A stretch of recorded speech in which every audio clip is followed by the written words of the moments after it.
So let's talk about one of the shortest, but also one of the most profound chapters in the Quran, Surah 110. Now, you probably know it as the victory. But what if I told you its real message is kind of the exact opposite of what that name suggests? Right from the get-go, the surah hits you with this powerful line. It totally sets the scene for some kind of massive success, a huge win. But here's the thing about the Quran's language. It is so precise, and the clues to a much deeper meaning, they're hiding in plain sight, right in these first few words. And that's really the big question we're tackling here.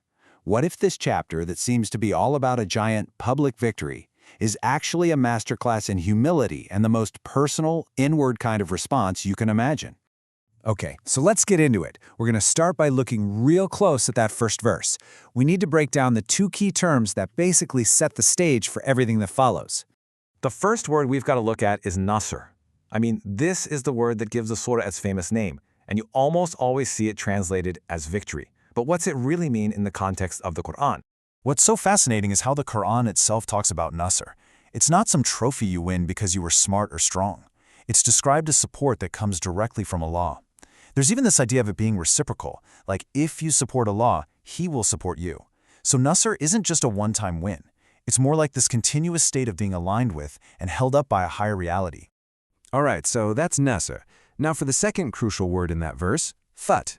This one is usually translated as conquest, which, fits perfectly with that whole military victory idea. But again, when you look at how the Quran actually uses this word, it's not really about conquering lands. It's about an opening. The Quran talks about asking God to open between us and our people with the truth. So a Fath is more like removing a barrier, unlocking something that was closed, like a heart or a mind, so that truth can finally get in. Okay, so if the condition is this divine support and an opening for truth to be seen, then what's the result? Well, the second verse paints a really clear picture of the outcome. Now, the key word in this next part is Deen, and we've all heard this translated simply as religion. But honestly, that's just scratching the surface of a much bigger concept. You see, the Quran uses Deen to describe something way bigger.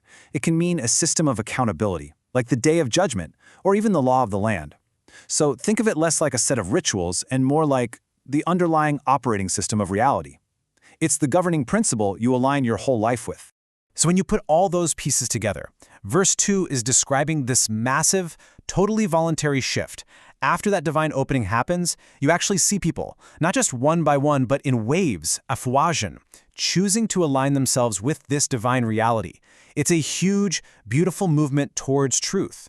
And this brings us right to the heart of it all. After witnessing this incredible, world-changing event, what is the person who saw it all happen? What are they supposed to do? What's the right response? And this, right here, is where the whole message just flips on its head in the most surprising way. The response that's commanded in this final verse, it has nothing to do with throwing a parade or building monuments.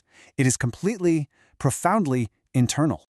So the verse gives three specific commands. First, Sabbih, which is to recognize and declare that God is absolutely perfect, completely free of any flaw.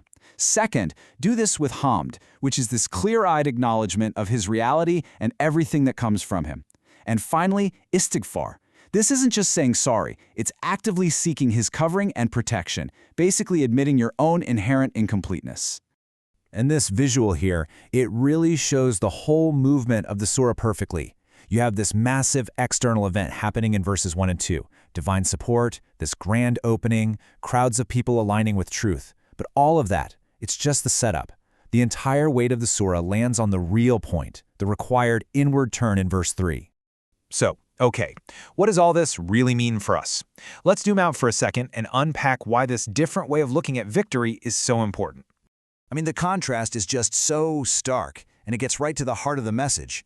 Our normal human instinct after a big success is to celebrate, right? To claim the credit, to build things. But the response demanded here is the complete opposite. It's humility. It's recognizing your own incompleteness. It's turning even deeper inward. And the surah wraps up with this just beautiful name for God, Tawwab. It means more than just forgiving. The root of the word is to turn. So He is the one who is constantly, ceaselessly turning towards anyone who turns towards Him. It's the ultimate promise of reciprocity. You're told to turn inward and seek protection because He's always been and always will be turned toward you. So, we're left with this question. This surah, named the Victory, ends up completely redefining victory itself. It tells us that the absolute peak of outward success isn't a moment for a party, it's a moment for the deepest possible act of personal humility. So how would our own perspective change if we saw our greatest achievements, not as trophies to show off, but as invitations to turn inward?